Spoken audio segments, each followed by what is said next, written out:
साहाज बाहाल ग्रामठारे वैदिक यज्ञ अनुष्ठित। सुवर्णपुर जिला डुंगुरीपाली ब्लॉक अंतर्गत साहाज बाहाल ग्रामर त्रिमैत्री यज्ञ पीठठारे गतकाली सकाळे आर्य समाजर प्रचारक सुरेश आर्य एवं रमेश स्वाईं उपस्थिति रे साहाज बाहाल ग्राम मुंडरू शेष पर्यंत महर्षि दयानंद सरस्वती आर्य समाज स्थापन को सम्मान एवं तांको नामरे जयघोष कर सारिबा परे वैदिक यज्ञ पंडित सुरेश आर्य पौरोहित्य करा जायथिला। तांकर सुमधुर वेदमंत्र द्वारा आखपाख शांतिर वातावरण सृष्टि होइतिला।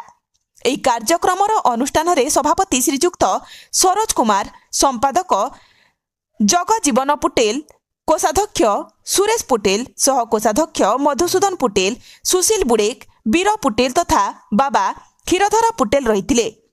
सरोज पुटेल एवं तांको धर्मपत्नी नलिनी पुटेल, श्रीजुक्त जगजीवन पुटेल एवं तांको धर्मपत्नी सुजाता पुटेल यजमान होई बसिथिले।